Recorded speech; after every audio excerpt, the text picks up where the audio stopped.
He stood alone in the apartment, surrounded by everything people dream of having. Italian marble floors, floor-to-ceiling windows, furniture chosen by designers who charged more for one chair than most people made in a month.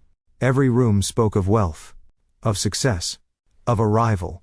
And yet, the silence inside that space felt heavier than anything money could buy. Daniel hadn't expected the quiet to hurt this much. There was no argument echoing off the walls, no slammed doors, no dramatic goodbye, just absence. The kind that settles slowly, like dust, when you realize something important left without making a sound. On the kitchen counter sat a single coffee mug he didn't recognize. It wasn't expensive. It wasn't valuable. But it didn't belong there anymore. That's when it hit him. The moment that changed everything hadn't been loud. It hadn't been dramatic. It hadn't even felt important at the time. It had lasted less than 3 seconds. And he had almost ignored it. Let me ask you something. Have you ever looked back at your life and realized the biggest turning point wasn't a major decision, but a small one you barely noticed? Have you ever lost something not because you made the wrong choice, but because you stayed silent when you should have spoken? Daniel believed love was built through responsibility, through showing up, through not making mistakes. What he didn't understand, until it was almost too late, was that silence can be a choice too. And silence always has consequences. Today's story isn't about passion or grand gestures. It's about the quiet moments we dismiss, the doors we almost don't hold, the questions we're afraid to ask, and how those small choices slowly decide who stays and who walks away. If you've ever chosen safety over honesty, if you've ever mistaken restraint for maturity, then this story will stay with you. Because by the end, you'll understand how every room can speak of riches, and how every silence can hide a secret powerful enough to change a life forever. The rain had been falling since noon, steady and unremarkable, the kind that didn't announce itself with thunder or drama. It pressed the city flat, muting traffic, softening edges, turning glass and concrete into reflections of the same dull gray. Daniel noticed it only because it made him late. He'd left the maintenance office later than planned, a clogged drain on the 12th floor refusing to cooperate, a tenant impatient and hovering. By the time he reached the lobby doors of the commercial building across the street, his phone buzzed with another reminder, an afternoon check he was already behind on. His shoulders were tight, his mind already moving ahead, rearranging tasks the way he always did when time slipped. The glass doors swung inward automatically as he stepped through, letting out a brief breath of cold air. He crossed the threshold and felt the familiar urge to keep moving, to let the doors close on their own, to shave off seconds where he could. He was already reaching into his jacket for his badge when he caught sight of her through the glass. She wasn't running. That was what made it easy to almost ignore. She was walking fast, angled slightly forward against the rain, a canvas bag slung over her shoulder and held tight against her side. Her hair was damp at the ends, darkened by the weather, and she was focused on the entrance, not on him. She looked like someone used to calculating distances and timing, someone who knew exactly how long she had before the rain soaked through her sleeves. Daniel hesitated. It wasn't a decision he weighed. It didn't rise to the level of thought. It was more like a pause, his hand still on the metal bar, the door half open, the rain visible in the narrow space between glass and frame. He could let it go. The door would close. She'd reach for it a second later and pull it open herself. Nothing would be lost. He held it instead, just long enough. She stepped through without breaking stride, offering a quick nod, a soft thank you that landed somewhere between politeness and habit. Her voice wasn't hurried, but it wasn't lingering either. She smelled faintly of rain, and something clean he couldn't place. Then she was past him, already moving toward the elevators, blending into the quiet rhythm of the building. That was it. No eye contact held, no smile that lingered, no spark he could point to later. The door closed behind them with a soft, pneumatic sigh. Daniel stood there for half a second longer than necessary, then shook it off and headed in the opposite direction, toward the service corridor that led to the maintenance elevators. His mind returned immediately to schedules and checklists, to the small invisible systems that only seemed to matter when they failed. He didn't think about her again that afternoon. At least, not consciously. Daniel's workdays were built on things people didn't notice when they were done right. Air conditioning that hummed evenly, lights that flicked on without hesitation, doors that opened and closed the way they were supposed to. He took a quiet pride in that. There was satisfaction in preventing problems instead of reacting to them, in knowing a place well enough to sense when something was off before anyone complained. He'd learned that kind of attention the hard way. Years earlier, he'd believed in momentum, in moving fast, in saying yes to opportunities because they felt like progress. A business partnership with a friend who talked big and planned loosely. A marriage that started with shared ambition and ended in long evenings of silence, each of them waiting for the other to speak first. When it all fell apart, it hadn't been because of a single mistake. It had been a series of small ones, missed conversations, assumptions left unchallenged. The belief that if nothing was wrong enough to name, then nothing needed fixing. After the divorce, Daniel had recalibrated his life the way he recalibrated old buildings. Slowly, carefully, he downsized his apartment, took a job that valued steadiness over growth, learned to measure success in fewer emergencies and quieter days. He stopped asking for more than he could manage. That afternoon, he worked his way through the building methodically. He checked valves, replaced filters, noted a strange vibration near the east stairwell that he'd investigate later. The offices on the lower floors were mostly glass and steel, clean and expensive in a way that felt temporary, like no one planned to stay long enough to scuff the floors. On the fourth floor, he paused outside a suite he didn't recognize. The door was ajar. A faint drip audible over the low hum of the building. Water had a way of announcing itself if you knew how to listen. Inside, a woman stood on a chair, peering up at a discolored spot near the ceiling tile. She stepped down when she heard him, brushing her hands on her slacks in a gesture that looked more reflex than self-conscious. "Hi," she said. "Facilities?" Daniel nodded. "Yeah.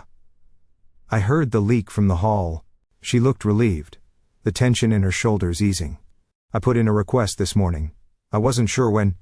"I've got it," he said, already setting down his bag. Up close, he recognized her. The woman from the door. Her hair was pulled back now, still slightly damp, and she wore a simple blouse and dark pants that looked practical rather than styled. There was nothing flashy about her office either. Clean desk, neatly stacked folders, a corkboard with schedules and notes pinned in straight lines. As he worked, they spoke in the careful shorthand of professionals. She explained when she'd first noticed the stain, how it had grown darker over the last few days. He asked questions, listened, climbed a ladder to inspect the pipe above the ceiling. "Shouldn't be too bad," he said after a moment. "Looks like a slow leak. Probably been happening for a while." She nodded. "That makes sense. Things tend to do that." Something about the way she said it made him glance at her. Not as a question. More like an observation. He fixed the pipe properly, not just patching it, and replaced the tile. When he was done, he wrote down what he'd done, and when to expect a follow-up check, leaving the note on her desk. "Thank you," she said again. And this time, the word carried a little more weight. "I'm Claire, by the way." "Daniel," he replied. They shook hands briefly, professionally. Her grip was firm but not assertive. Like someone used to meeting people without needing to impress them. As he left, he felt a faint, unfamiliar sense of alignment. Not excitement, not anticipation, just the quiet recognition of something fitting into place without effort. Later, when Daniel thought back on that day, he would realize how many moments had passed that could have gone differently without consequence. He could have let the door close. He could have ignored the drip until the next scheduled check. He could have fixed the leak quickly and moved on without leaving a note. None of those choices would have seemed wrong. That was the problem.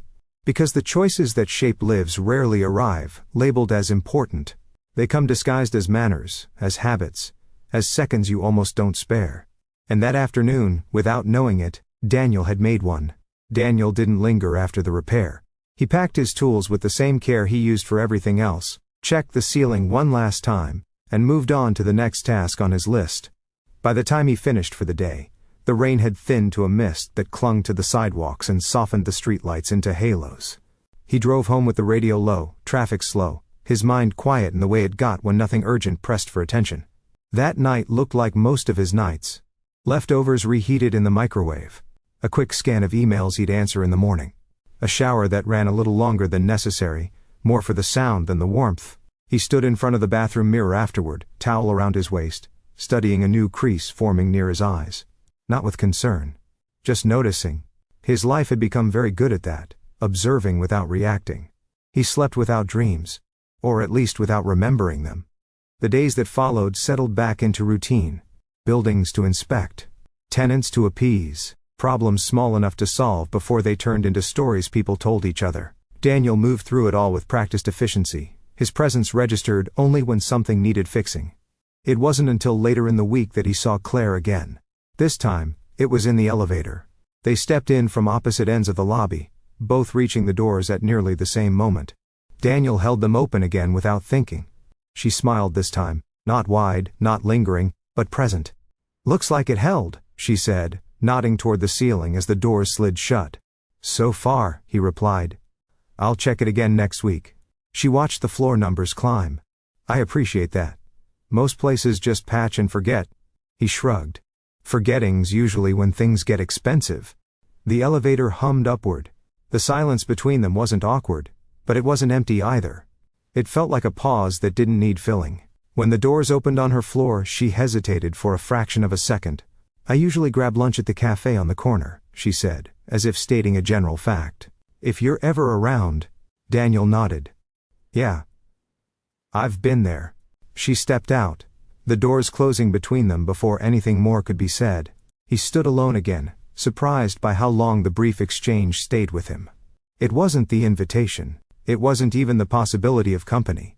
It was the ease of it. The way nothing had been asked directly, and yet something had been offered. A shared space. A predictable time. No pressure. That, more than anything, felt familiar. Daniel had built his adult life around that principle. Create environments where nothing had to be forced. Where expectations were clear, manageable. Where disappointment didn't sneak up on you wearing hope. Still, he found himself at the cafe the next afternoon, ordering the same thing he always did, and choosing a table near the window. He told himself it was convenience. He was in the area anyway. Claire arrived 10 minutes later. She didn't look surprised to see him, which eased something in his chest he hadn't known was tight. She set her bag down carefully, hung her coat on the back of the chair, and sat across from him as if this were already a habit they'd established. They talked about work first, about the nonprofit she managed projects for. Housing assistance, job placement programs, things that required patience and paperwork more than passion speeches. Daniel listened, asking questions that surprised her. Not because they were clever, but because they were precise. "You really pay attention," she said at one point, stirring her coffee. He considered that. "It's my job." She smiled. "No, I mean, most people hear enough to respond. You hear enough to understand." The comment landed gently, but it stayed. Over the next few weeks, lunch became something they didn't schedule but both seemed to anticipate. Sometimes they talked. Sometimes they ate quietly, reading or watching people pass by the window. Neither of them tried to fill the silence. It wasn't something they'd discussed. It was simply the way things unfolded. Daniel noticed small things. Claire always faced the door when she sat. She checked her phone at regular intervals, not obsessively, but with purpose. She took her coffee with milk but no sugar, her sandwich without condiments. She thanked servers by name if they wore badges. Claire noticed things too. Daniel never complained about his work, even when it was clear something had gone wrong. He didn't multitask during conversations. He folded his napkin neatly before setting it aside. He always held the door, not just for her, but for anyone close enough to follow. None of it felt romantic. It felt dependable. One afternoon, as they gathered their things to leave, Claire mentioned her mother almost accidentally. Just a sentence, dropped into the space between them. "She has physical therapy on Thursdays," she said. "So those days are a little tight." Daniel nodded. "Is she nearby?" "Across town. I moved back last year." He didn't ask why. He didn't say anything that required her to explain. He simply nodded again, accepting the information as something given, not something owed. Later, Claire would realize how rare that felt. For Daniel, it was instinct.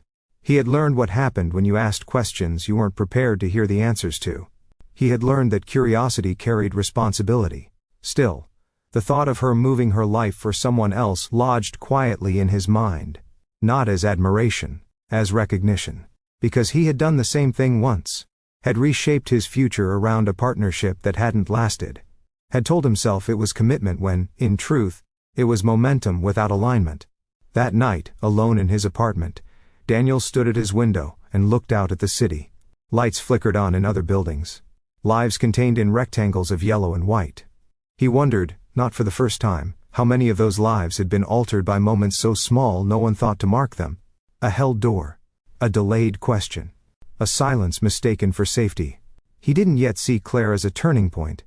He saw her as a pleasant constant in days that otherwise blended together, something that fit without rearranging anything else. And because of that, he didn't guard against the possibility that fitting might matter. The truth was, the story had already begun to change direction. Neither of them knew it yet. They were still standing in the part of life where choices felt reversible, where nothing seemed final, where silence could still pass for peace. But the quiet has a way of keeping records. And someday, Daniel would look back on this chapter, not as the beginning of love, but as the last moment before the consequences of not speaking began to gather weight. Before we continue, let me ask you something. Have you ever realized that the moment which changed your life didn't feel important when it happened? A door you almost didn't hold. A question you almost didn't ask. A silence you thought was harmless. If this chapter reminded you of a small choice that stayed with you longer than you expected, leave a comment below and share it. Someone else might need to hear it. And if you're drawn to stories where love grows quietly, where lessons come from real choices and real consequences, subscribe to Love Stories by Mr. Johnson. Because this story is only beginning, and the silences ahead will matter even more. Daniel's job title sounded better than it felt. Facilities manager suggested authority, decision-making, a certain command over space. In reality, it meant he was responsible for everything people noticed only when it stopped working. Heat in the winter, air in the summer, elevators that moved without hesitation, water that stayed where it belonged. He maintained other people's lives from behind the walls. Most mornings he arrived before the offices filled. He liked the building best when it was quiet, when the marble floors echoed softly under his boots and the lights came on one row at a time. In those hours the place felt honest. No performance. No urgency manufactured by meetings that could have been emails. Daniel walked the floors the same way every day. Not because it was required, but because repetition taught him things. He could tell when an air handler was off by half a beat. When a pipe was aging because the vibration had changed. When silence meant stability, and when it meant neglect. People assumed his patience came naturally. It didn't. It had been trained into him. Years ago, Daniel had lived very differently. Faster. Louder. He'd believed that success came from momentum. From saying yes before doubt could catch up. When his college friend Mark proposed they start a small property development business together, Daniel didn't hesitate. He liked the certainty in Mark's voice, the way plans were spoken as if execution were guaranteed. They leased more than they could afford. Trusted projections more than numbers. Promised timelines without buffers. At the time, Daniel told himself that pressure sharpened people. What it actually did was reveal fault lines. Mark talked vision. Daniel handled operations. When corners were cut, Daniel noticed first. When payments ran late, Daniel adjusted schedules to hide it. When stress rose, Daniel absorbed it quietly, believing that keeping things running was the same as keeping things right. His marriage followed the same pattern. Emily loved his steadiness at first. She liked that he showed up, that he handled logistics, that she never had to worry about details. Over time though, steadiness hardened into absence. Daniel listened, but he didn't volunteer. He fixed problems, but he didn't ask questions. When Emily waited for him to notice she was pulling away, Daniel mistook the silence for peace. They never fought. That was what everyone admired. When Emily finally left, she didn't accuse him of anything dramatic. She said something quieter, something that took him months to understand. "I felt like I lived in a house you maintained," she told him. "But you weren't really in it with me." After that, Daniel stopped believing that speed equaled strength. He left the partnership before it collapsed completely, sold his share at a loss that stung but didn't ruin him. He moved into a smaller apartment, took a job where expectations were clear and contained, where responsibility was tangible and measurable. He told himself he had learned the lesson. Don't promise more than you can sustain. Don't assume silence means satisfaction. Don't mistake function for connection. And yet, he built a life that rewarded exactly those instincts. At work, Daniel was valued because he didn't complicate things. He didn't ask for recognition. He didn't escalate unless necessary. He anticipated problems and addressed them before anyone else had to care. His supervisor trusted him because he didn't need managing. Tenants appreciated him because he didn't talk down to them or rush repairs. He documented everything, followed through, and never blamed others when something went wrong. What no one saw was how naturally this role fit the parts of himself that wanted to disappear into usefulness. Being needed was safer than being known. On paper, Daniel's life was stable. His paycheck arrived on time. His expenses were predictable. His evenings were quiet. He exercised regularly, ate simply, slept well enough. There were no crises demanding his attention, no emotional debts accumulating interest. If you asked him whether he was happy, he would have said he was fine. He believed that. But there were moments, small, unremarkable ones, when a different truth brushed past him. Like standing in an empty penthouse after a tenant moved out, the air still carrying traces of expensive cologne and fresh paint. The space flawless and echoing. Or fixing a broken light in a hallway where family photos lined the walls, frozen smiles capturing moments he hadn't witnessed. Or sitting across from Claire at lunch, watching the way she folded her hands when she listened, fully present, as if attention were something you chose rather than something you rationed. Daniel didn't think of her often outside those lunches. He didn't let himself. But he noticed how easily he spoke when she was there, how silence didn't feel like something to manage. He noticed that he didn't leave those conversations feeling drained or guarded. That unsettled him more than attraction would have. Because attraction could be dismissed as impulse. Comfort could not.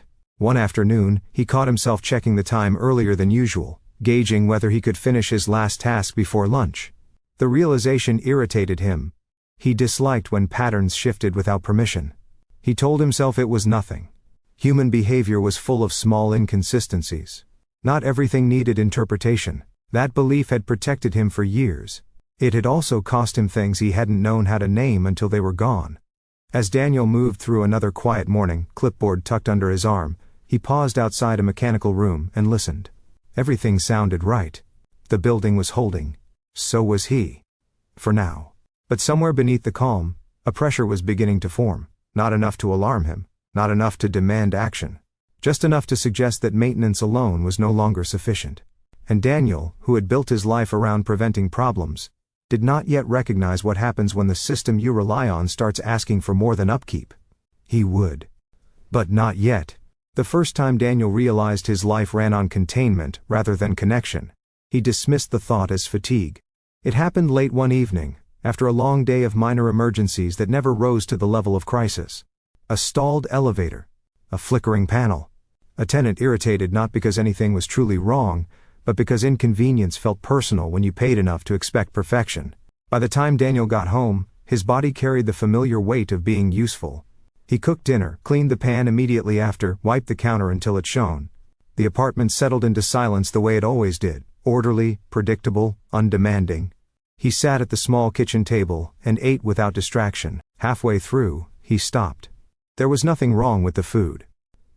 Nothing wrong with the day. Nothing wrong with the life he had built so carefully. And yet, the stillness pressed against him in a way it hadn't before. Not sharply. Not urgently. Just enough to be noticed. Daniel pushed the plate away and leaned back in his chair. He thought about Emily, not with longing, but with curiosity. He tried to remember when exactly things between them had begun to slip. There was no clear answer. No defining argument. Just a slow accumulation of unsaid things. He had assumed that showing up was enough. He had assumed that fixing problems counted as love. He had assumed that silence meant consent. Those assumptions had shaped every relationship since. At work, they served him well. Silence usually did mean things were fine. Problems announced themselves when they needed attention. Systems rewarded consistency, not vulnerability. People did not. Daniel understood that in theory. He just didn't know how to practice it without losing the balance he had fought to regain. The next day, he saw Claire again. Not at lunch. Not in the hallway. Just in passing. Through the glass wall of her office as he walked by with a contractor. She was standing at her desk, phone pressed to her ear, her posture slightly tilted, as if bracing herself. She looked tired. Not dramatically so. Just enough to register if you were paying attention. Daniel felt the instinctive urge to ask if everything was okay. The question rose fully formed, ready to leave his mouth. Then habit intervened. He reminded himself that it wasn't his place. That asking invited explanations he might not know how to respond to. So he kept walking. That night, the silence in his apartment returned with sharper edges. He lay awake longer than usual, staring at the ceiling, listening to the faint sounds of the building settling. Pipes adjusting. Air moving through ducts. Systems maintaining themselves. He thought about how much effort went into keeping things from falling apart, and how little of that effort was ever visible. Daniel had learned early that visibility came with risk. In his partnership with Mark, every time Daniel voiced concern, he was labeled cautious. When he slowed things down, he was accused of lacking vision. So he learned to work around problems instead of confronting them. To carry the weight quietly, rather than share it. In his marriage, every time he tried to articulate uncertainty, he worried it would sound like doubt. And doubt, he believed, weakened trust. So he spoke when things were broken enough to require fixing, and stayed silent when they merely felt off. By the time Emily left, silence had become his native language. That was the version of himself Claire was getting to know, the reliable one. The present one. The man who showed up when something needed attention and disappeared when it didn't. He told himself that was enough. At lunch later that week, Claire arrived later than usual. She apologized, breath slightly uneven, coat half-buttoned. "Long morning," she said. Daniel nodded. "Those happen." She smiled, but it didn't quite reach her eyes. They ate quietly for a while, the noise of the cafe filling the space between them. Normally, Daniel appreciated that kind of silence. Today, it felt heavier. "Your building ever surprise you?" Claire asked suddenly. He looked up. "How do you mean? Like, you think everything's fine, and then you realize something's been wrong for a while. You just didn't notice?" Daniel considered the question. "Yeah," he said finally. "Usually when people ignore small signs." She nodded slowly. "That's what I thought." She didn't elaborate. Daniel didn't ask. The conversation drifted to safer ground after that. Schedules. Projects. Weather. By the time they stood to leave, the moment had passed, folded neatly back into routine. But it stayed with him. That night Daniel replayed the exchange in his head, not searching for meaning, but unable to stop the process entirely. He wondered what he had missed. What signs he had learned to overlook so well that they no longer registered as warnings. The truth unsettled him. Because Daniel had built his life on early detection, on noticing problems before they grew. And yet, when it came to people, he relied on the absence of noise as proof of stability. He began to see the pattern everywhere. In the way coworkers vented to him but never asked how he was doing. In the way friends assumed he was fine because he always was. In the way he filled his calendar just enough to avoid long stretches of reflection. His steadiness had become a wall. Not one he intended to build. Not one he could see clearly from the inside. Claire didn't change toward him in any obvious way. She still met him for lunch. Still thanked him when he checked on the repair. Still spoke with the same measured warmth. But Daniel noticed the moments she seemed to hesitate. The pauses before certain words. The way she sometimes looked at him as if deciding whether something was worth saying. Those looks stirred a familiar discomfort. They reminded him of Emily, standing in the doorway years ago, waiting for him to notice she was already gone. Daniel didn't want to repeat that story. He just didn't know how to write a different one, without risking the stability he had worked so hard to preserve. And so he did what he always did when faced with uncertainty. He maintained. He showed up. He stayed consistent. He trusted that effort would compensate for expression. For now, it worked. The lunches continued. The conversations remained easy. The silence stayed unchallenged. But beneath the surface something was shifting, subtle enough to be missed, important enough to matter. And Daniel, for all his skill at listening to buildings, had not yet learned how to hear the warning signs in himself. Claire had learned to live with decisions that didn't feel heroic. They came quietly, wrapped in practicality, often disguised as necessity. She'd learned early that life rarely paused to let you weigh every option.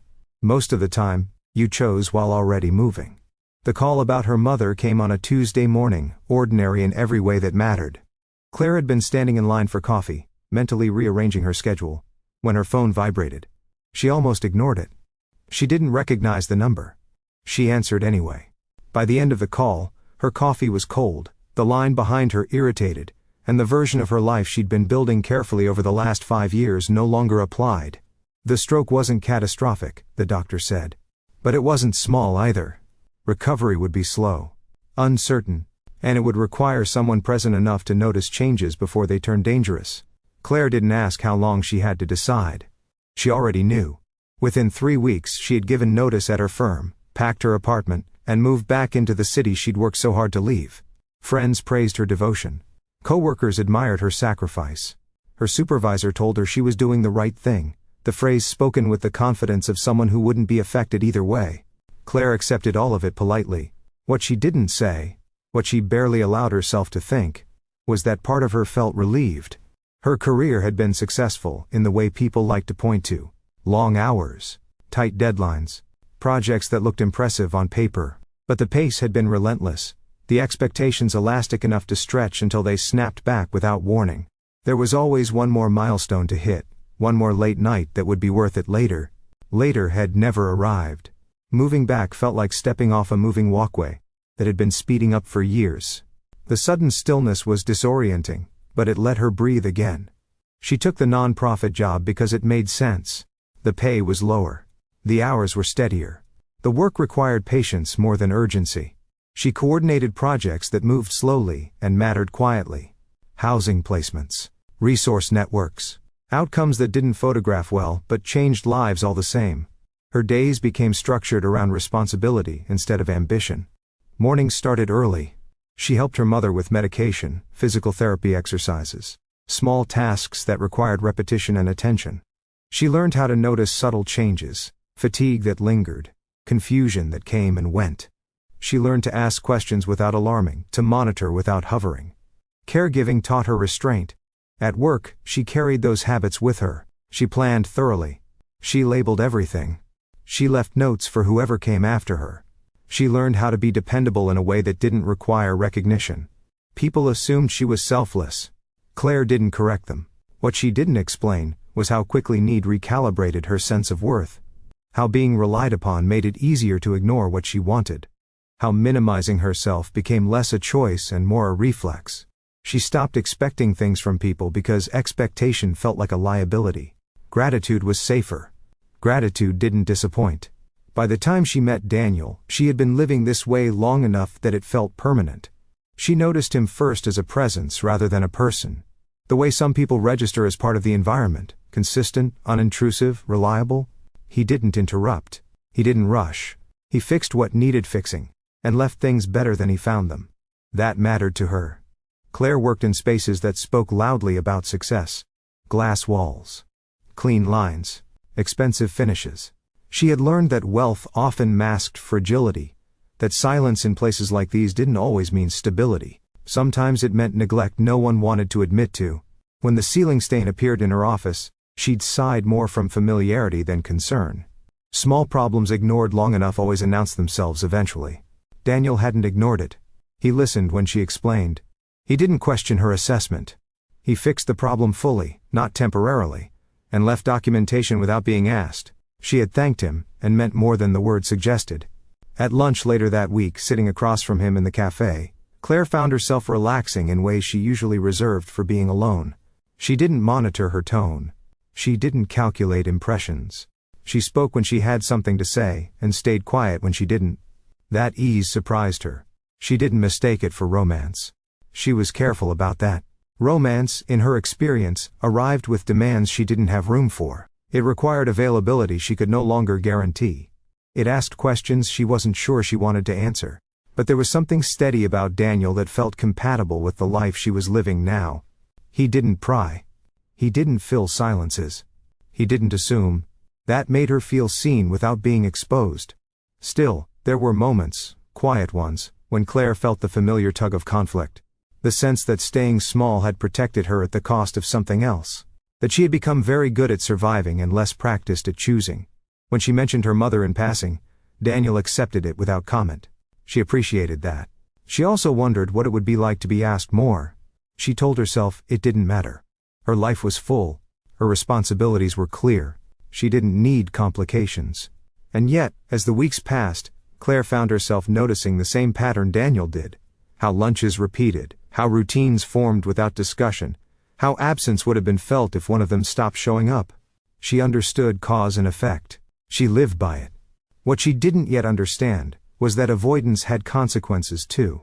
And that the habits which kept her steady might one day ask her to risk more than she was prepared to give. For now, she stayed where she was, present, capable, contained. Just like Daniel. And just like him, she believed she was doing everything right. Claire didn't think of herself as guarded. That word suggested sharp edges, defenses raised deliberately. What she had built was quieter than that. Softer, more reasonable. She had learned how to arrange her life so that very little depended on anyone else, and even less came as a surprise. It wasn't bitterness. It was efficiency. Her days followed a rhythm that left little room for uncertainty. Morning routines with her mother, work hours mapped carefully to accommodate appointments, evenings that ended early enough to ensure she could do it all again the next day without resentment. When people asked how she managed, she smiled and said she'd adjusted. What she didn't say was how much adjusting had become a way of disappearing. Before her mother's stroke, Claire had been known as someone with drive. She took initiative, volunteered for projects others avoided, spoke up in meetings without waiting for permission. She liked the feeling of momentum, of forward motion that suggested something better ahead. Caregiving changed that. Not because it drained her, but because it rewired her sense of risk. When someone depended on her stability, mistakes carried weight. Uncertainty felt irresponsible. The margin for error narrowed until caution became instinct. She stopped making plans that required flexibility, stopped imagining futures that weren't immediately sustainable, stopped wanting things that might ask her to choose between duty and desire. Wanting, she discovered, was the most exhausting part. So she learned to need less. That skill followed her everywhere. At work, she anticipated obstacles before they surfaced. She softened requests, framed suggestions as questions, learned how to move projects forward without appearing demanding. People described her as easy to work with. They trusted her. What they didn't realize was how often she swallowed preferences before they reached her voice. With Daniel, that habit surfaced almost immediately. She noticed it in the way she spoke about her mother. Brief, factual, carefully limited. In the way she mentioned the job she used to have without nostalgia or regret. In the way she offered information, but never invitation. Daniel matched that energy without effort. He didn't ask follow-up questions that would pull more from her than she was ready to give. He didn't interpret her restraint as distance. He treated it as normal. That felt safe. It also felt strangely intimate. One afternoon, a few weeks after their lunches had become routine, Claire found herself watching him instead of the street outside the cafe window. The way he listened without preparing a response. The way his attention didn't drift even when the conversation paused. It made her aware of her own habits, how often she filled space unnecessarily, how quickly she redirected conversations away from herself. She wondered what would happen if she didn't. The thought made her uncomfortable enough that she dismissed it. Later that evening, after settling her mother into bed, Claire sat alone at the kitchen table, paperwork spread neatly in front of her. She reviewed budgets, schedules, timelines, all the tangible things she could manage. Her phone buzzed with a message from a friend she hadn't seen in months. "You ever miss who you used to be?" Claire stared at the screen longer than necessary. She typed a response, deleted it, then typed another. "I don't think about it much," she finally sent. It wasn't a lie. It just wasn't the whole truth. She did miss parts of herself. The ease with which she once spoke her mind. The way hope used to feel like possibility instead of liability. But she didn't know how to retrieve those parts without disrupting everything else she'd worked so hard to stabilize. Stability had become her measure of success. That belief was tested sooner than she expected. The email arrived late one afternoon, tucked between routine updates and meeting reminders. At first glance, it looked like any other inquiry. A recruiter following up on a previous conversation she barely remembered. Claire almost archived it without reading. Almost. The position was in another city. A leadership role. Better pay. Clear advancement. The kind of opportunity she used to chase without hesitation. Her chest tightened, not with excitement but with something closer to fear. She didn't respond immediately. She closed the email and finished her workday as planned, her attention precise, her demeanor unchanged. She didn't mention it to Daniel at lunch the next day. Or the day after that. Not because she was hiding it. Because she didn't yet know what the information meant. Accepting would require rearranging everything. Declining would require admitting that her priorities had shifted permanently. Either choice would confirm something she wasn't ready to name. She told herself she just needed time. Daniel noticed the change before she did. The lunches grew quieter. Not tense, but careful. Claire checked her phone more often. Her attention, usually steady, drifted just enough to register. Daniel told himself it was work. Or fatigue. Or nothing at all. He had become very good at that. One afternoon, as they gathered their things to leave, Claire hesitated, fingers resting on the strap of her bag. "I might be a little distracted for a bit," she said lightly. "Just some things to think about." Daniel nodded. Take your time. The words were right. The tone was neutral. The space he gave her was respectful. It was also a relief. Claire walked away feeling oddly disappointed. She hadn't wanted pressure. She hadn't wanted expectation. But she had wanted just a little, to be asked. Daniel watched her go, unsettled by a feeling he couldn't place. He told himself he'd done the mature thing, that letting people have space was kindness. Neither of them recognized the pattern repeating itself. Two careful people. Two practiced silences. Both waiting for clarity to arrive without being invited. The opportunity remained unanswered. The questions remained unasked. And quietly, without confrontation or blame, the distance between them began to grow. Not because either had stepped away, but because neither had stepped forward. The rooms around them still spoke of order, responsibility, control. But the silences, those were beginning to change. If anyone had asked Daniel when things between him and Claire changed, he wouldn't have been able to answer. There was no argument to point to. No absence dramatic enough to mark. The lunches still happened. The conversations still flowed. The routines remained intact. But something subtle had shifted, and Daniel felt it in the way he felt everything else. Indirectly, through patterns rather than moments. Claire started arriving a few minutes late more often than not.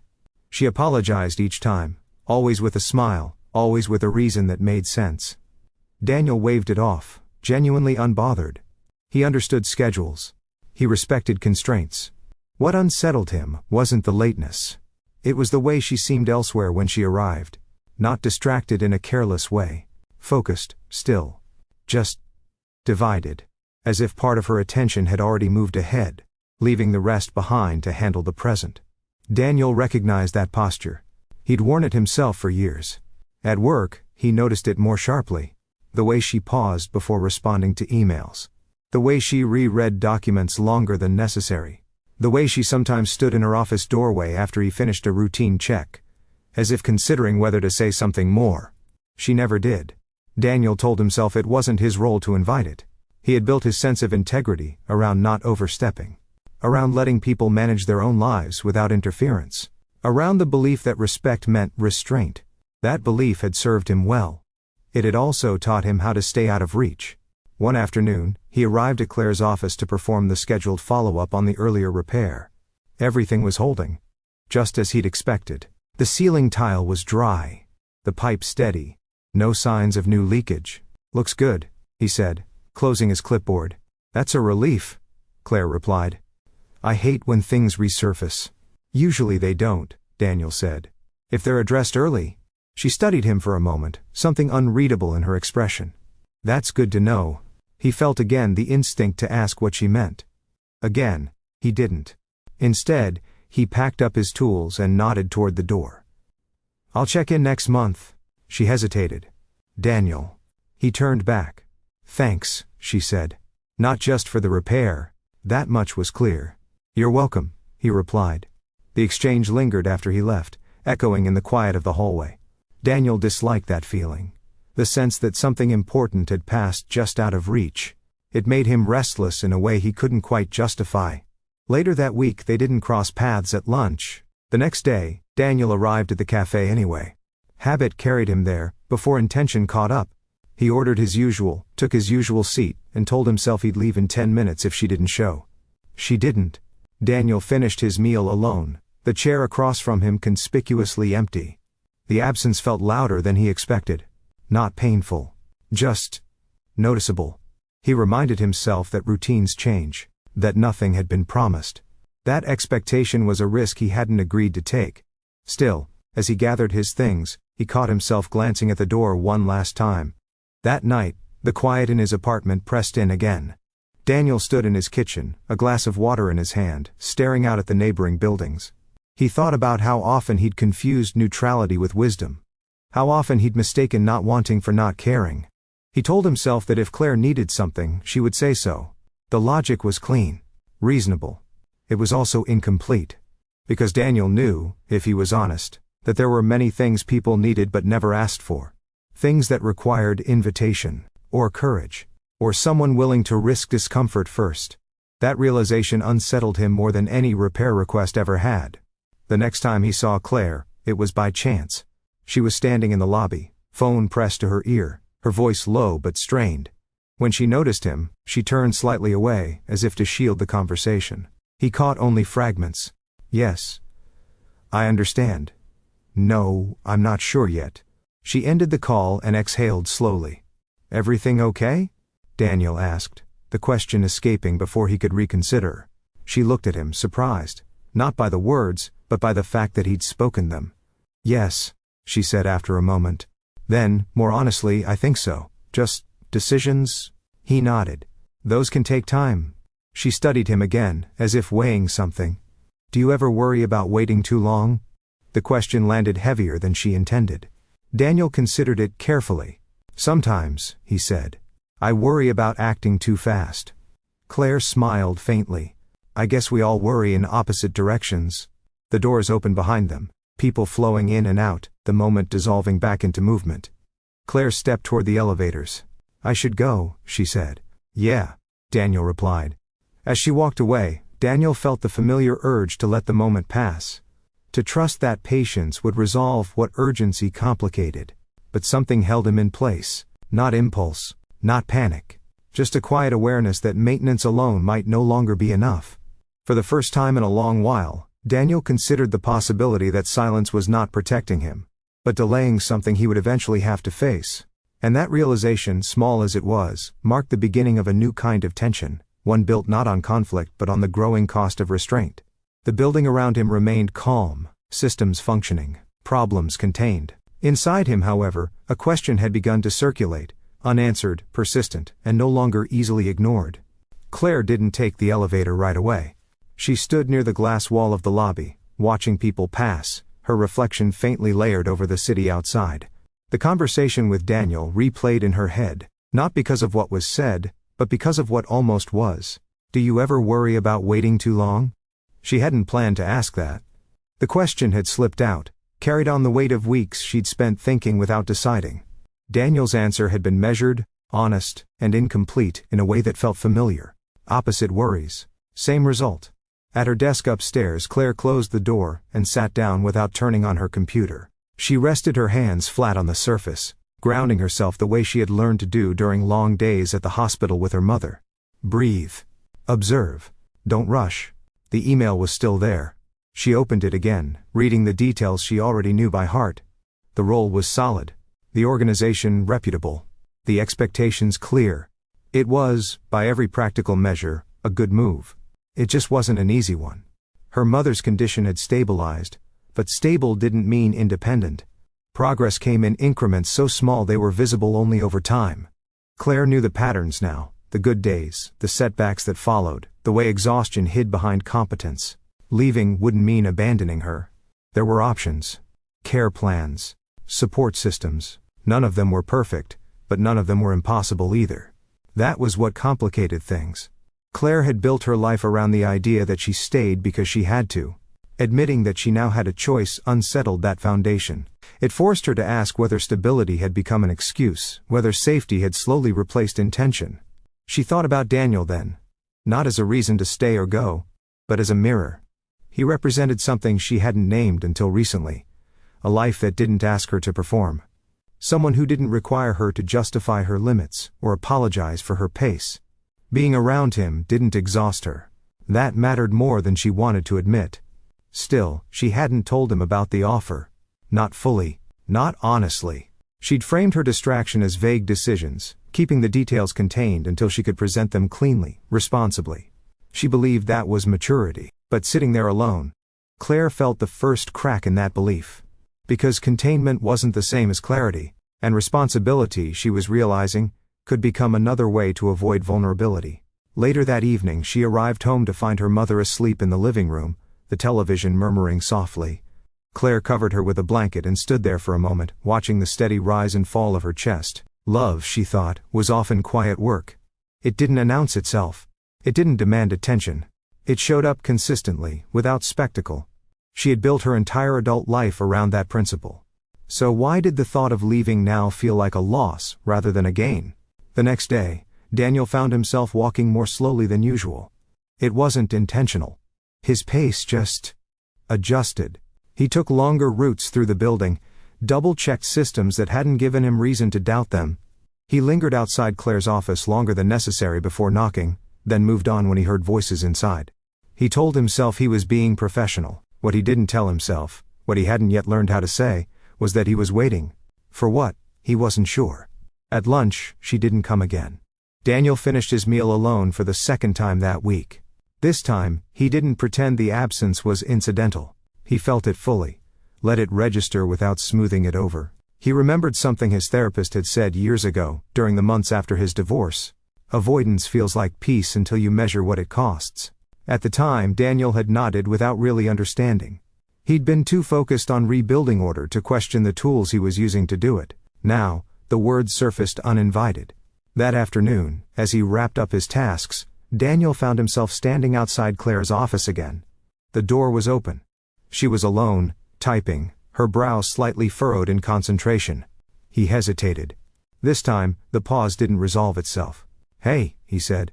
She looked up, surprised again, but not guarded. "Hey, I was wondering," he began, then stopped. The rest of the sentence hadn't formed yet. He felt the familiar urge to retreat, to reframe, to say something safer. Instead, he stayed where he was. "You mentioned you had some decisions to make," he said carefully. "If you ever want to talk about them, I'm around." The words felt heavier once spoken. Not dramatic, just real. Claire studied him. The room quiet except for the hum of the building. For a moment she looked as if she might deflect, thank him politely, move on. Then she exhaled. "I might take you up on that," she said. "Just, not today." Daniel nodded. "That's fine." And for the first time since they'd met, the silence that followed didn't feel like avoidance. It felt like space. They didn't talk again that day. They didn't need to. Something had shifted. Not resolved, not clarified, but acknowledged. Both of them felt it. Two careful people, standing at the edge of a familiar pattern. Finally aware that maintaining what exists is not the same as choosing what comes next. The building around them remained steady. Systems intact. Problems contained. But beneath that calm, a decision was forming. One neither of them could avoid much longer. And this time, silence would not be enough to hold everything together. Daniel didn't sleep well that night. Not because his mind raced, but because it didn't. Thoughts drifted in slow, deliberate loops, returning again and again to the same quiet center. Claire's voice. The way she'd said not today, not as a dismissal, but as a boundary stated honestly. He respected that. What unsettled him was how much it mattered. In the past, he would have felt relief. An open-ended pause. No demand to respond. No emotional urgency. Exactly the kind of space he'd built his life around. Instead, he lay awake listening to the building breathe, aware of a tension he couldn't discharge by tightening routines or checking lists. For the first time in years, a problem existed that maintenance alone could not resolve. It required choice. The next morning, Daniel arrived at work earlier than usual. He walked the floors methodically, but his attention drifted in ways that irritated him. He missed a loose panel the first time he passed it. Double-checked a valve he'd already logged. Small lapses, barely noticeable, but new. He understood what they meant. His mind was elsewhere. At mid-morning he found himself outside Claire's office again, not for a repair, not for a check. Just standing there long enough to confirm the door was closed. He didn't knock. He told himself it was respect. That she had said not today. That patience was still the correct response. But patience, he was beginning to realize, could be indistinguishable from fear if you hid inside it long enough. Claire's morning followed a different rhythm. She had slept poorly too, waking early with the sense that something unresolved had shifted closer. She moved through her routine with practiced efficiency, medication, breakfast, schedules, but found herself rereading the same email 3 times without absorbing it. Daniel's offer replayed in her mind. "If you ever want to talk about them, I'm around." It hadn't been intrusive. It hadn't been urgent. But it had been present in a way that felt deliberate, chosen. That was new. Most people offered help reflexively, out of politeness, or obligation. Daniel's offer had felt different, not because it promised solutions, but because it acknowledged uncertainty without trying to manage it. Claire wasn't used to that. She was used to being the capable one. The organizer. The person who absorbed complexity so others didn't have to. Vulnerability, in her world, was a liability. One she had learned to minimize without thinking. But the job offer sat heavy in her inbox, demanding more than quiet competence. At lunch, she didn't go to the cafe. She ate at her desk, the food untouched, her attention drifting between the screen and the window. She thought about what leaving would mean, not just logistically, but internally. About whether ambition was something you outgrew, or something you abandoned. She thought about Daniel, not as a reason, but as a presence. Being around him had revealed something she hadn't noticed slipping away, the part of herself that felt at ease without disappearing. The version of her that didn't need to shrink to be manageable. That realization scared her more than the offer itself, because it suggested that staying small was no longer necessary, and that choosing more might cost her the safety she had built so carefully. By the afternoon, she made a decision of her own, not about the job, about honesty. She waited until the building thinned out, until the end-of-day quiet returned. Then she stepped into the hallway, scanning for Daniel's familiar figure. She found him in a mechanical room, finishing up paperwork. "Hey," she said, knocking lightly on the doorframe. He looked up, surprise flickering across his face before settling into calm. "Hey." She hesitated, feeling the weight of her next words. "Do you still have a few minutes?" Daniel closed his clipboard. Yeah, they didn't go to the cafe. They didn't sit. They stood there, between pipes and concrete walls, the hum of the building filling the silence. "I've been thinking about what you said," Claire began. "About talking." Daniel nodded, giving her space. "There's an opportunity," she continued. "In another city, a job, a good one." He felt the words land, not sharply, but firmly. "Okay. I haven't accepted it," she said quickly. "I haven't even responded yet. I just didn't want you to hear about it after the fact." Daniel absorbed that.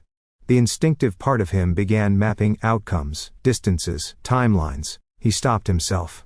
"Thank you for telling me," he said instead. Claire studied his face, searching for something. Disappointment, urgency, expectation. She found none of it. Just attention. "That's it?" she asked, surprised. "That's it," he replied. "What are you thinking about it?" She let out a breath she hadn't realized she'd been holding. "I don't know. I used to know immediately. Now I just feel split." Daniel nodded slowly. "That makes sense." They stood there, the quiet no longer empty. Neither of them reached for conclusions.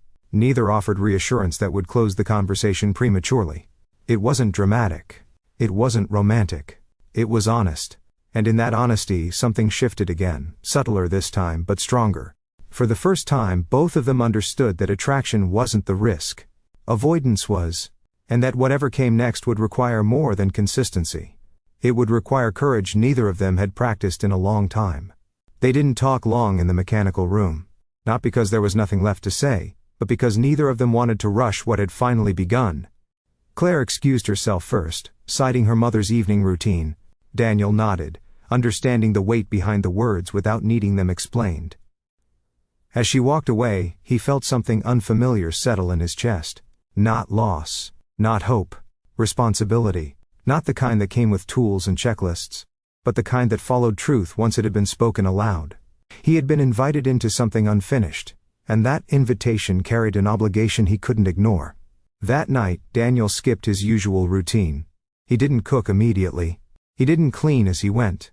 He sat on the edge of his couch, shoes still on, jacket folded beside him, and let the quiet exist without managing it.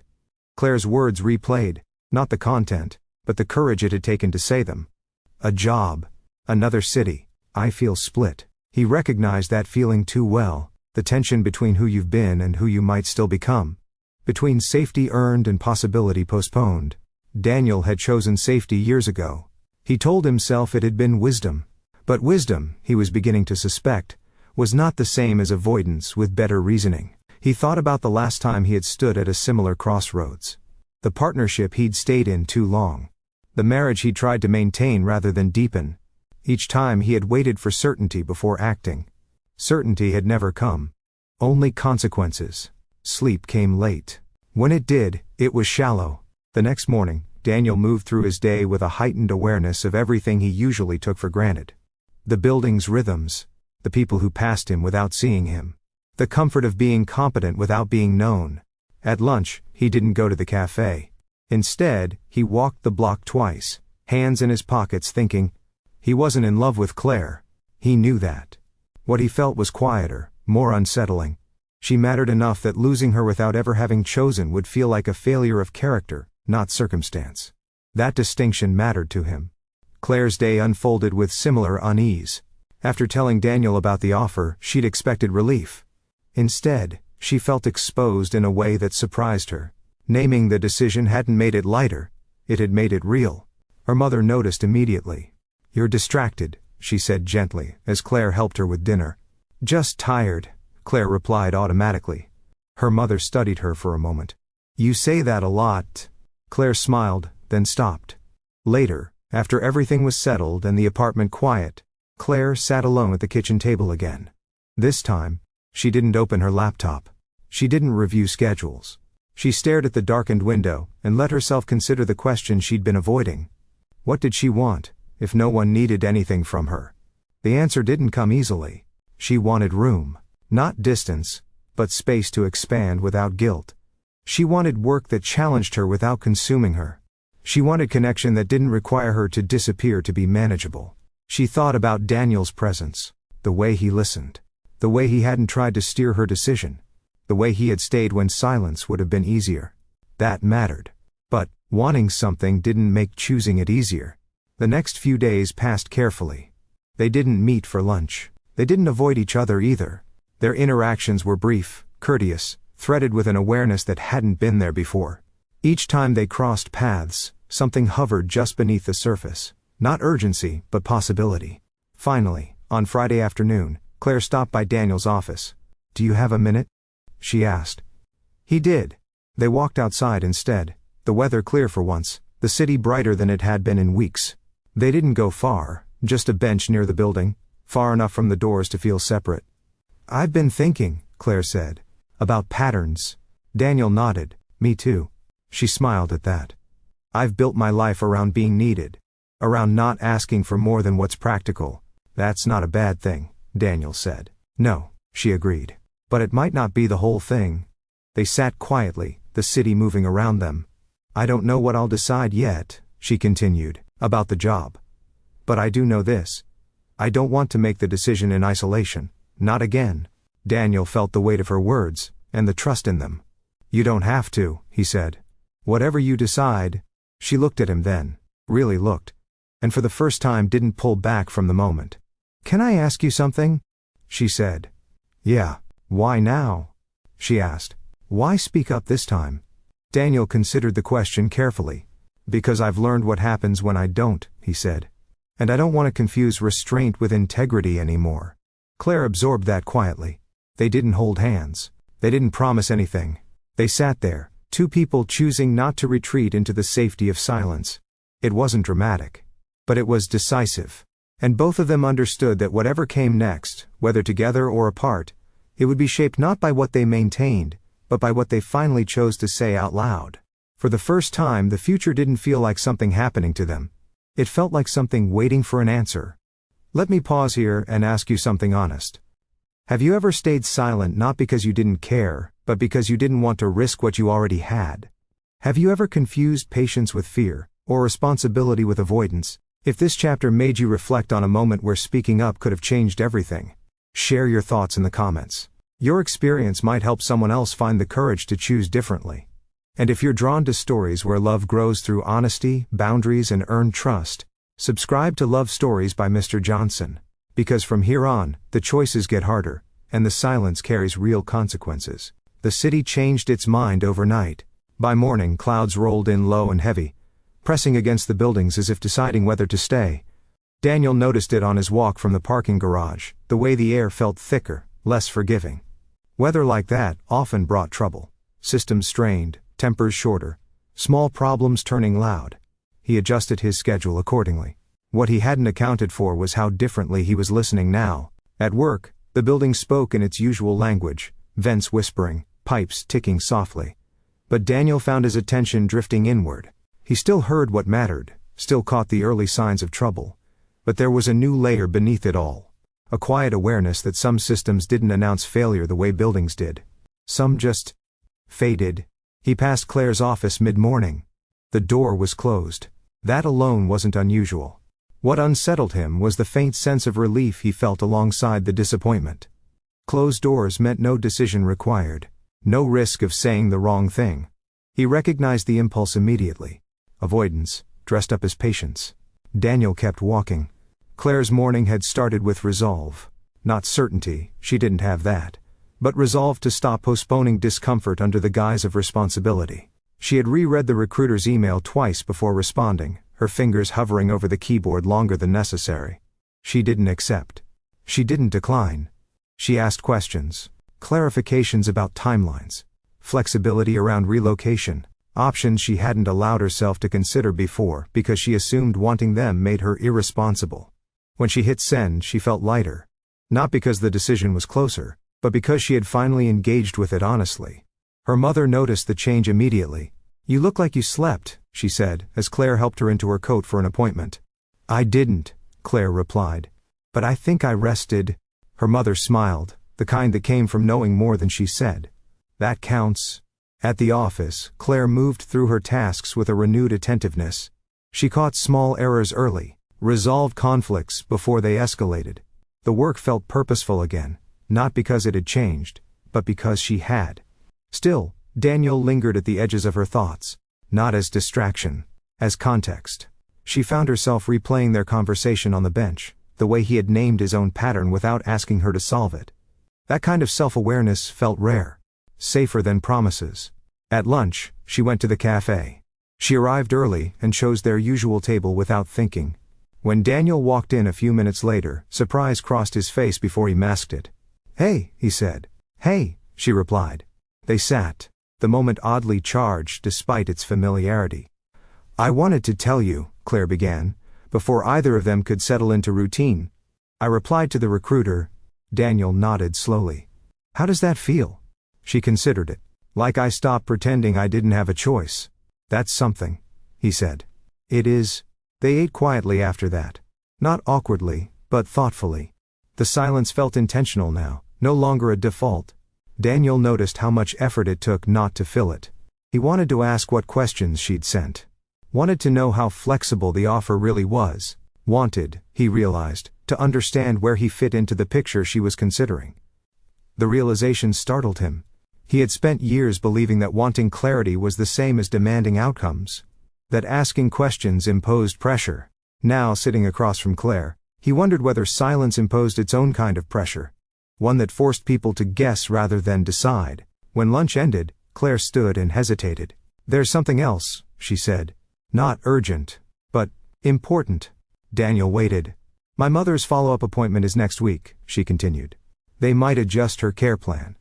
I'm trying to prepare for different outcomes." Daniel nodded. "If you need help, rides, scheduling." She held up a hand gently. "Not help. Just company." After. The request was small. Reasonable. It felt enormous. "Yeah," Daniel said without hesitation. "I can do that." Claire exhaled. The tension leaving her shoulders in a way Daniel hadn't noticed was there. "Thank you." As they parted, Daniel felt the shift clearly now. This wasn't about romance. It was about presence. About choosing to stand inside uncertainty, instead of managing it from a distance. The building around him continued to function smoothly. Systems maintained. Problems contained. But Daniel understood now that some things couldn't be fixed with early detection or steady hands. Some things required being willing to stay, without knowing what came next. And for the first time in a long while, he didn't retreat from that realization. He walked back to his work with a quiet resolve, aware that the next choice, like all the important ones, would likely arrive without warning. And that this time, he intended to notice it. The appointment lasted longer than Claire expected. Daniel waited in the lobby of the outpatient clinic, seated in a molded plastic chair that had been bolted to the floor some time before comfort was a consideration. He'd brought a book he didn't open. Around him, televisions murmured and names were called, lives briefly lifted and redirected before settling back into routine. He noticed how different waiting felt when it was chosen. At work, waiting usually meant inefficiency. Something delayed. Something broken. Here, it meant presence without purpose. Being available without knowing what would be required. It was a posture Daniel wasn't practiced in, and yet he stayed in it without restlessness. Claire emerged eventually, her expression carefully neutral. "They adjusted the plan," she said as they walked outside. "Nothing drastic, just more support than before." Daniel nodded. "How are you feeling about it?" She considered the question, then answered honestly. Relieved, and tired. And a little angry at myself for thinking I had to do everything alone. They walked without direction for a few minutes, the city absorbing their silence. When Claire spoke again, her voice was steadier. I think I've been using responsibility as a reason not to ask for things, she said. Not just help. Clarity, space, permission. Daniel listened, resisting the urge to reassure. He knew now that reassurance often ended conversations prematurely. I do that too, he said. With different words. She glanced at him. What words? Stability, patience, being reasonable. He smiled faintly. They all sound good, they're just incomplete. Claire let that sit between them. They stopped at a small park, empty at that hour. Claire sat on a bench, shoulders finally slumping as the day caught up with her. Daniel sat beside her, close enough to be present, far enough not to crowd. You know, she said quietly. I always thought silence was neutral, like it didn't count as a choice. Daniel nodded. I thought that too. She looked at him then, really looked, and something softened in her expression. Not affection exactly. Recognition. I don't know where this is going, she said. I don't either, Daniel replied. The honesty felt grounding rather than unsettling. They didn't touch. They didn't define anything. They sat until the light changed and the day loosened its grip. Later that week, Claire heard back from the recruiter. The role came with options she hadn't expected. A delayed relocation. Remote leadership for the first year. Flexibility that acknowledged life, instead of demanding it rearrange itself. She read the email twice, then a third time slower. For the first time the decision didn't feel like a threat to everything else she cared about. It felt like a negotiation rather than an ultimatum. She told Daniel that evening as they walked out of the building together. That's good, he said, meaning it. Does it help? It does, she replied. It means I don't have to choose between progress and presence. They paused at the doors, the same ones where they'd first crossed paths weeks earlier. Rain streaked the glass again, light and steady. Claire smiled. Funny how places remember things. Daniel held the door open without thinking. She stopped just inside, turning back toward him. I'm glad you did that, she said. Not just now. Me too, he replied. They stood there a moment longer than necessary, neither in a hurry to move on. For Daniel the realization arrived quietly. Being there, truly there, wasn't something you mastered once and moved past. It was a practice. One that required choosing again and again, especially when silence felt easier. For Claire, the insight was just as clear. Self-respect wasn't about needing less. It was about allowing room for more, without abandoning what mattered. They walked away together, not toward certainty, but toward something sturdier. Intent. The rooms around them still spoke of wealth and order. But the silences, once heavy with avoidance, had begun to change shape. They were no longer hiding things. They were making space, and that, both of them understood, was where real choices finally lived. If clarity were a single moment, Daniel would have recognized it. He was used to systems that failed decisively. Alarms triggered, lights went out, water spilled where it shouldn't. Problems announced themselves when thresholds were crossed. What followed was action. But emotional clarity did not work that way. It arrived unevenly, in fragments, shaped as much by timing as by courage. And in the days after Claire shared the recruiter's updated offer, Daniel felt himself standing in the unfamiliar space between knowing and acting. They continued walking out of the building together in the evenings when their schedules aligned. Sometimes they talked. Sometimes they didn't. The silence between them had changed again. No longer guarded, no longer heavy. It carried awareness now. Possibility. That made Daniel careful. Too careful. He told himself that Claire needed room to decide.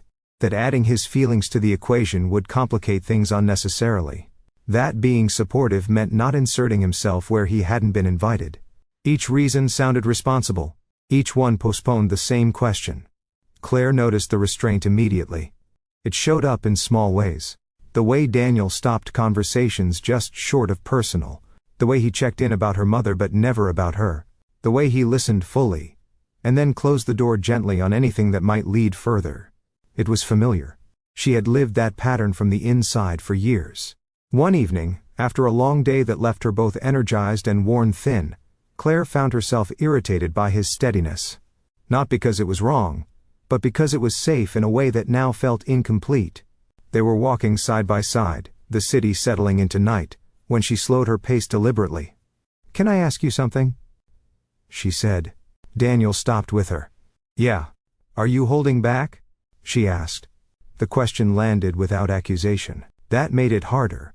Daniel considered denying it. He could have framed his restraint as respect, his distance as patience. He had done that before, convincingly. Instead, he took a breath. "I think so," he said. "Yeah. Why?" she asked. The answer came slower. "Because I don't want to influence a decision that matters to you." Claire nodded. "I appreciate that." She waited. Daniel understood what the pause asked of him. "And," he added, "because I'm not used to wanting things that don't fit neatly into the life I've built." Claire absorbed that quietly. "Neither am I." They stood there, traffic passing, lights changing. The moment was neither tender nor tense, just exposed. Claire spoke first. "I don't need you to manage my choices," she said. "I just don't want to make them without knowing where we stand." The words tightened something in Daniel's chest. "We," he repeated, testing the sound of it. "Yes," she said. "We." That night, Daniel returned to his apartment, and didn't turn on the lights right away. He stood in the darkened living room, looking at the outlines of furniture he'd chosen for function, not comfort. Everything had its place. Everything worked. He realized then that he had built his life to be resilient, without being relational. That had once been necessary. It wasn't anymore. Claire, meanwhile, sat at her kitchen table with the recruiter's email open and untouched. Her mother slept in the next room, the television murmuring softly. Claire listened to the familiar sounds of the apartment, and felt for the first time that her life was asking her a question, rather than issuing a demand. "What are you choosing, and why?" She thought about Daniel's answer, about his honesty, about the way he had finally named his hesitation instead of hiding inside it. It mattered. More than the job. More than the timing. Because it suggested that whatever they were building wouldn't rely on guesswork or endurance. It would require clarity, and the courage to disappoint expectations, including their own. The next day, Claire responded to the recruiter. She asked for one more conversation, not to negotiate terms, but to decide with integrity. And as she hit send, she understood something clearly. Progress didn't always mean moving forward geographically. Sometimes it meant stepping fully into the life already forming around you, without shrinking, without rushing, without pretending silence was neutral. Daniel felt the shift before she told him. He noticed it in the way she met his gaze the next time they crossed paths. In the steadiness of her voice. In the absence of apology where there once might have been one. Whatever decision Claire was approaching, she was approaching it openly. That changed the stakes. Because now, Daniel understood that waiting, truly waiting, meant being ready to answer when the question finally came, and he was no longer certain that silence would be an acceptable response. Claire told him 2 days later. Not with ceremony. Not with tension built for effect. She found him in the corridor near the service elevator, leaning against the wall with his clipboard tucked under his arm, reviewing a list that didn't need reviewing. "I talked to them again," she said. Daniel closed the clipboard. "Okay." I turned it down. The words landed quietly, without relief or regret attached to them. Just fact. Daniel felt the reflex to respond quickly, to say "I'm glad" or "Are you sure?" or something reassuring that would smooth the moment. He stopped himself. "Do you want to tell me why?" he asked. Claire nodded. "Not because of you. I need to be clear about that." "I know," he said, and meant it. She exhaled. "I realized I was treating the offer like proof. Like if I accepted it, it would validate every sacrifice I've made. But I don't need proof anymore. I need alignment." Daniel listened, the words settling into place. Alignment. He understood that. Buildings failed when things were misaligned too, pressure distributed unevenly, systems forced to compensate for choices made elsewhere. "What does alignment look like to you?" he asked. "Staying," she said. "But differently. Not smaller, not on pause. I'm asking for more responsibility where I am, more authority. If I'm going to build something, I want it to be here, where my life already is." Daniel nodded slowly. "That sounds like a choice you can stand behind." "I can," she said. Then after a beat, "But it also means I can't pretend this," she gestured between them, "is undefined anymore." There it was. Daniel felt the old instinct rise, to stay measured, to keep the edges clean, to avoid committing to something he couldn't control. He recognized it now for what it was, fear dressed as discipline. "I don't want undefined," he said. Claire studied his face, searching for the familiar restraint. What do you want? The question was simple. The answer was not. Daniel took a breath. I want to stop assuming that being careful is the same as being fair, he said. To you. To myself. She waited. I want to be honest about the fact that I care, he continued. And that I'm interested in seeing where this goes. Without rushing it, without pretending it doesn't matter. Claire's shoulders relaxed, just slightly. That's all I was asking for. They stood there, neither moving away, neither reaching forward. The space between them felt intentional now, chosen rather than avoided. Later that evening they walked out together again, the rhythm familiar enough to feel grounding. The city moved around them, indifferent and constant. Claire broke the silence first. You know, she said, I used to think independence meant not needing anything from anyone. Daniel smiled faintly. I used to think it meant never asking. She glanced at him. What do you think now? That it means choosing who you're willing to depend on, and being clear about it. They stopped at the corner where they usually parted. The traffic light changed, then changed again. I'm not asking for promises, Claire said. I just don't want to build something that only exists because neither of us is brave enough to name it. Daniel nodded. Me neither. So, they named it. Not as love. Not yet. As intention. As mutual willingness. As two people agreeing that silence would no longer be the default language. It didn't transform anything overnight. The next days looked much the same on the surface. Lunches, walks, conversations that edged a little closer to the personal without abandoning the practical. The difference was subtle but profound. When something mattered, they said so. Daniel noticed how much energy that saved him. How much space it freed. Maintenance still mattered, but it no longer replaced engagement. Claire noticed how often she checked herself before minimizing her needs, and how often she stopped. Neither of them mistook progress for ease. There were moments of hesitation, of old habits tugging at familiar seams. But when those moments came, they named them too. They were learning, together, that growth didn't require upheaval. It required honesty applied consistently. And in that steady practice something durable began to take shape, not loud enough to announce itself, not fragile enough to hide. Just present, just chosen. Just beginning to prove that silence, once examined, could be replaced with something better. The mistake didn't arrive dramatically. There was no raised voice, no slammed door, no moment that clearly announced this is where things go wrong. It came the way most real mistakes do, quietly, wrapped in good intentions, hidden inside habits that once felt protective. Daniel made it on a Thursday. The building had been demanding that week. An inspection loomed, one of those comprehensive walkthroughs that exposed every shortcut taken months earlier. Daniel stayed late 3 nights in a row, tightening details no one else would ever notice. By the time Thursday arrived, his patience was thinner than usual, his energy spent on systems instead of people. Claire noticed. She mentioned it casually over lunch, her tone light. You've been disappearing. Daniel smiled, the practiced one that meant everything's under control. Just work. She nodded. Okay. What she didn't say was that okay felt different now. He had told her he cared. He had said he wanted clarity. And yet, when pressure returned, he reverted to the same pattern. Contain, manage, defer. Daniel didn't see the problem yet. That evening, Claire called him. It wasn't urgent.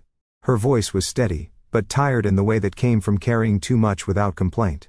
My mom's having a rough night, she said. Nothing dangerous, just confusing. I could use company if you're free. Daniel looked around the mechanical room he was still in, the checklist half complete. His first instinct was logistical, how long it would take to finish, what he could push to the morning. He hesitated. The pause was brief. Practiced. Almost invisible. I can come by later, he said. After I wrap this up. There it was. Later. The word landed softly, but it landed. Claire didn't argue. She didn't ask him to choose.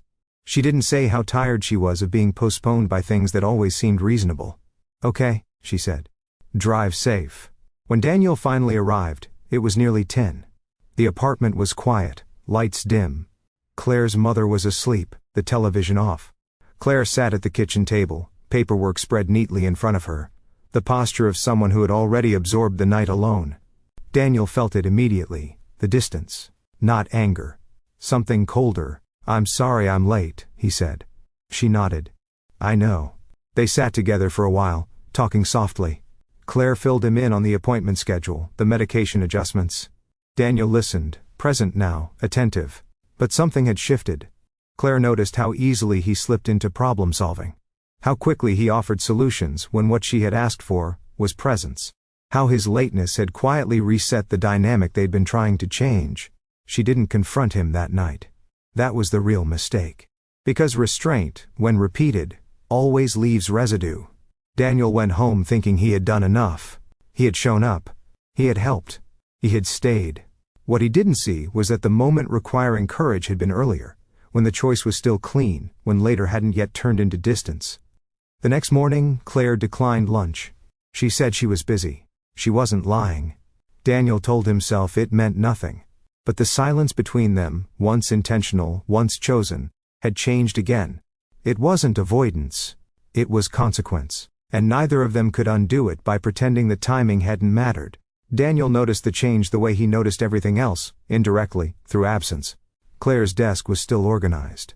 Her office still hummed with quiet competence. But the small, unspoken permissions between them had tightened. She no longer lingered when conversations ended. Her responses were polite, efficient, complete, contained. He recognized the posture immediately. It was his. At lunch, he went to the cafe alone again. This time, he didn't pretend he was early, or that schedules simply hadn't aligned.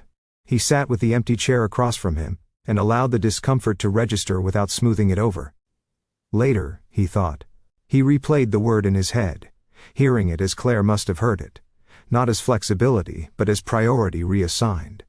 Daniel had spent years believing that showing up eventually was the same as showing up when it mattered. Buildings didn't care about timing, only outcomes. People did. That afternoon he walked past Claire's office twice before stopping. He knocked. She looked up, surprise flickering across her face before she masked it. "Hey, do you have a minute?" he asked. She hesitated, then nodded. "Sure." Daniel stepped inside and closed the door behind him. The familiar quiet settled around them, but it felt different now, less forgiving. "I want to talk about last night," he said. Claire leaned back slightly in her chair, arms resting on the armrests. Not crossed. Just set. "Okay. I told myself I was being responsible," Daniel continued. "That finishing my work first was reasonable. And it was. But it wasn't the right choice." Claire watched him carefully. "I didn't feel angry," she said slowly. "I felt put back." The words landed harder than anger would have. Daniel nodded. "I know that feeling. I've caused it before." Silence followed. Not the old kind. This one waited. "I'm not asking you to fix it," Claire said. "I just need to know you see it." "I do," Daniel replied. "And I don't want to pretend timing doesn't matter just because I'm uncomfortable choosing." She studied him for a long moment, weighing effort against pattern. Claire was practiced at that too. "What would you do differently?" she asked.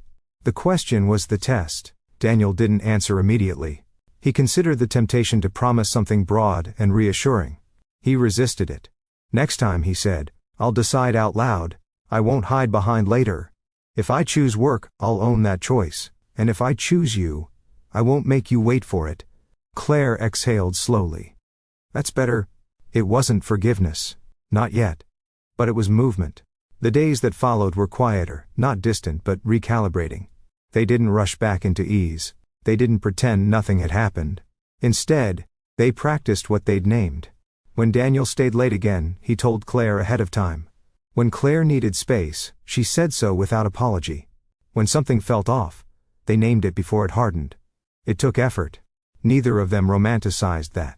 One evening, after walking out together, Claire stopped near the curb. "I don't want perfection," she said. "I want repair." Daniel nodded. "I can do that." And he did, not once, but repeatedly. In small ways. Invisible ways. He learned that repair wasn't a single act of contrition, but a pattern of responsiveness over time. Claire learned something too. That allowing disappointment to surface didn't weaken connection, it tested it. That being honest about impact gave the other person a chance to grow instead of guess. Weeks passed. The building passed inspection. Claire's mother stabilized further. Life continued, not dramatically transformed but adjusted. One afternoon, as they sat in the cafe again, the familiar table between them, Claire looked at Daniel and smiled, not politely, not carefully, genuinely. "You know," she said, "I used to think love was about not needing anything." Daniel met her gaze. "I used to think it was about not asking." She reached across the table then, not urgently, not possessively, and rested her hand over his for a moment. Neither of them said anything. They didn't need to. Because for the first time, the silence between them didn't hide fear or avoidance, or missed timing. It held trust. Earned slowly. Maintained intentionally. And chosen. Not later, not eventually, but now. Trust didn't arrive all at once. It settled in gradually, the way dust does in a room you use every day, quietly, almost invisibly, until one day you realize the space feels lived in. Claire noticed it first in the smallest moments. The way Daniel checked his phone and then put it face down when she spoke. The way he named his limits before she had to discover them the hard way. He noticed it too. In how Claire stopped softening her needs before voicing them. In how she no longer rushed to reassure him when something disappointed her. In how she stayed present even when conversations grew uncomfortable. Trusting that discomfort wouldn't undo what they were building. They were learning something neither had practiced often enough before.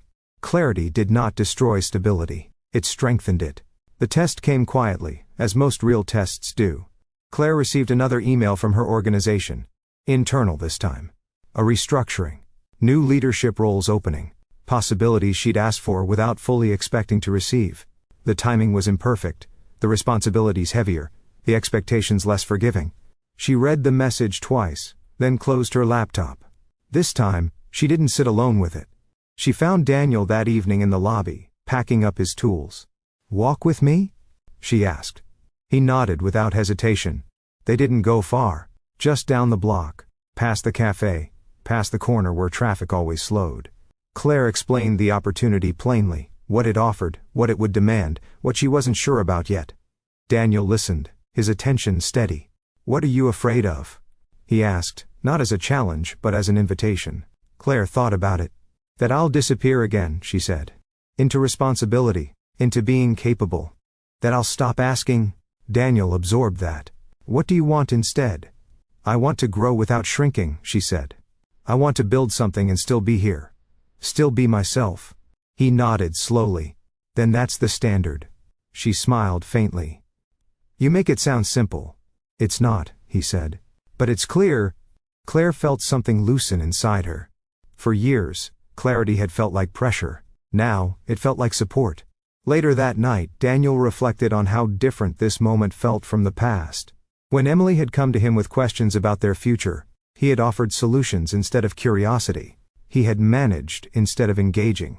This time, he stayed with the uncertainty. That was new. And harder. Because staying meant risking disappointment. Hers or his.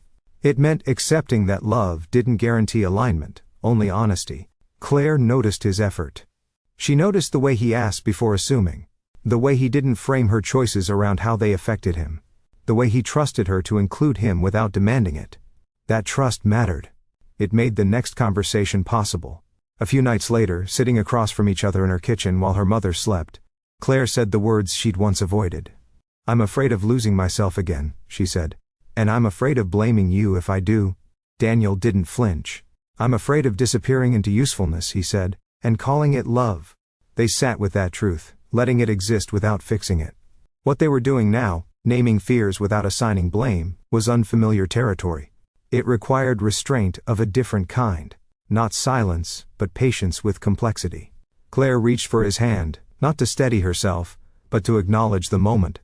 "We don't have to solve this tonight," she said. "I know," Daniel replied. "But I'm glad we're saying it." That was the difference. Before, they would have waited for certainty. For the moment when fear resolved itself into confidence. For silence to feel safe again. Now, they spoke while still unsure. And that choice, small, unremarkable, easily overlooked, changed the weight of everything that followed. Because trust once earned, asked for maintenance too. Not through avoidance, not through control. But through the courage to keep telling the truth, even when the outcome remained unknown. Trust didn't arrive all at once. It settled in gradually, the way dust does in a room you use every day, quietly, almost invisibly, Until one day you realize the space feels lived in. Claire noticed it first in the smallest moments. The way Daniel checked his phone, and then put it face down when she spoke. The way he named his limits before she had to discover them the hard way. He noticed it too. In how Claire stopped softening her needs before voicing them. In how she no longer rushed to reassure him when something disappointed her. In how she stayed present even when conversations grew uncomfortable, trusting that discomfort wouldn't undo what they were building. They were learning something neither had practiced often enough before. Clarity did not destroy stability, it strengthened it. The test came quietly, as most real tests do. Claire received another email from her organization, internal this time. A restructuring, new leadership roles opening, possibilities she'd asked for, without fully expecting to receive. The timing was imperfect, the responsibilities heavier, the expectations less forgiving. She read the message twice, then closed her laptop. This time, she didn't sit alone with it. She found Daniel that evening in the lobby, packing up his tools. "Walk with me?" she asked. He nodded without hesitation. They didn't go far, just down the block, past the cafe, past the corner where traffic always slowed. Claire explained the opportunity plainly, what it offered, what it would demand, what she wasn't sure about yet. Daniel listened, his attention steady. "What are you afraid of?"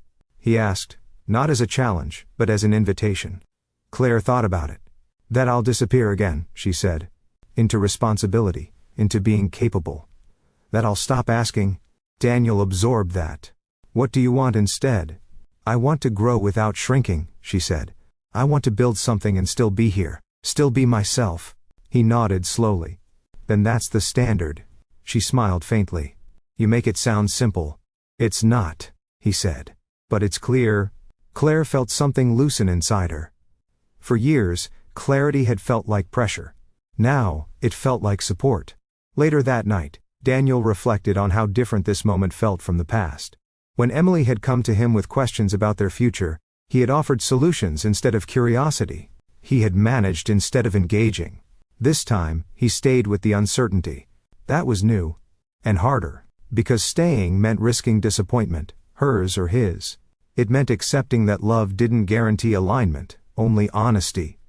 Claire noticed his effort. She noticed the way he asked before assuming. The way he didn't frame her choices around how they affected him. The way he trusted her to include him without demanding it. That trust mattered. It made the next conversation possible. A few nights later, sitting across from each other in her kitchen while her mother slept, Claire said the words she'd once avoided. "I'm afraid of losing myself again," she said. "And I'm afraid of blaming you if I do." Daniel didn't flinch. "I'm afraid of disappearing into usefulness," he said. "And calling it love." They sat with that truth, letting it exist without fixing it. What they were doing now, naming fears without assigning blame, was unfamiliar territory. It required restraint of a different kind. Not silence, but patience with complexity. Claire reached for his hand. Not to steady herself, but to acknowledge the moment. "We don't have to solve this tonight," she said. "I know," Daniel replied. "But I'm glad we're saying it." That was the difference. Before, they would have waited for certainty. For the moment when fear resolved itself into confidence. For silence to feel safe again. Now, they spoke while still unsure. And that choice, small, unremarkable, easily overlooked, changed the weight of everything that followed. Because trust, once earned, asked for maintenance too. Not through avoidance, not through control, but through the courage to keep telling the truth, even when the outcome remained unknown. The decision didn't arrive all at once. It revealed itself in pieces, through conversations that didn't seek closure, through evenings that ended without resolution but also without regret. Claire took the new role gradually, negotiating boundaries with a steadiness that surprised even her. She didn't announce the change as a victory. She treated it as a responsibility she had chosen, not one she owed. Daniel watched her navigate it with a mix of admiration and humility. There were days when she came home exhausted, the kind of tired that lived behind the eyes rather than in the body. On those nights, Daniel didn't offer solutions. He made tea. He listened. He asked what kind of presence she needed, and accepted the answer, even when it was space. That acceptance was not instinctive. It was practiced. Daniel was learning that love didn't mean preventing strain. It meant staying engaged when strain appeared. It meant allowing discomfort to exist without rushing to eliminate it. Claire learned something just as difficult. That asking didn't make her fragile. That stating her limits didn't make her unreliable. That choosing ambition no longer required apology. One evening, after a particularly long week, Claire said something she hadn't planned. "I think I'm ready to want this," she said quietly. Daniel looked at her. "What does this mean?" She gestured between them. Not dramatically, just honestly. Us, not just carefully. Intentionally. Daniel felt the old fear stir, the instinct to define, to secure, to protect against loss. He let it pass. "I want that too," he said. "But I don't want it to cost either of us who we are." Claire smiled, relieved rather than elated. That's exactly it. They didn't mark the moment with declarations or promises. They didn't reframe their lives overnight. They simply began making choices that reflected the truth they'd spoken. Daniel rearranged his schedule when it mattered, and named it when he couldn't. Claire asked for help without dressing the request in humor or gratitude. They disagreed occasionally, openly, and repaired without retreating into silence. The quiet between them had changed shape again. It no longer concealed fear. It no longer delayed truth. It rested. Months later, standing in the doorway of Daniel's apartment, Claire paused. "Do you remember the first time we met?" she asked. He smiled. "You were in a hurry. I almost missed that door," she said. "So did I," he replied. They stood there a moment, both understanding what lived inside that memory, not romance, not destiny, but attention. A willingness to pause when habit said move on. Claire stepped inside, setting her bag down. The apartment looked different now. Not more expensive. More used. A plant by the window. A second mug on the counter. Evidence of choice. Daniel watched her move through the space with ease, and felt something settle, not excitement, not relief. Dignity. This was what they had built. Not a fantasy, not a rescue. A life where love existed alongside boundaries, honesty, and self-respect. Where silence no longer hid secrets, because nothing important was being withheld anymore. And Daniel understood finally that the richest rooms were not the ones filled with luxury. They were the ones where nothing meaningful was left unsaid. They didn't call it a new beginning. That language felt dishonest, too clean for what their lives actually looked like. Nothing had been erased. Nothing had been rescued. What they had was a continuation, one shaped by better questions and fewer assumptions. Claire moved into a rhythm that surprised her. The new role demanded more of her attention, but it no longer consumed her entire identity. She delegated where she once absorbed. She pushed back where she once adjusted. The work felt heavier in responsibility and lighter in resentment.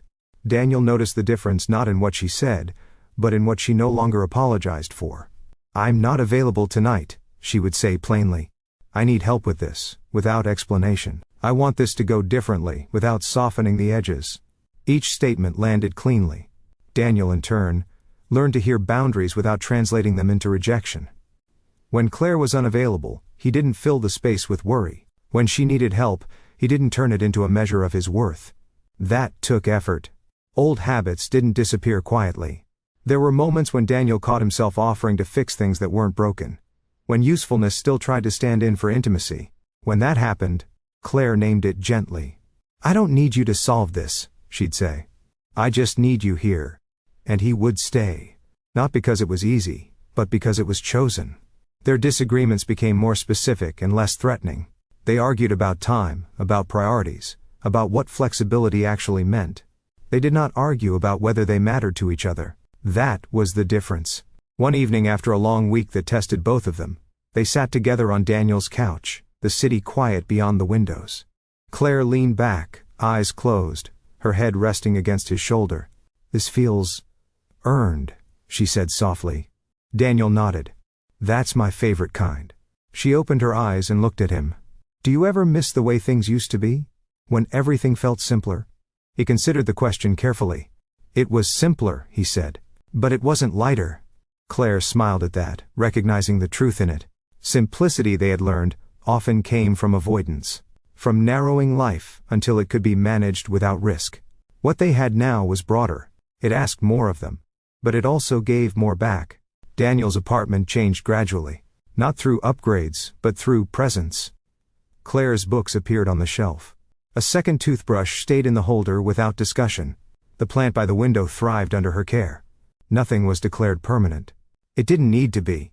At work, Daniel continued to do what he did best.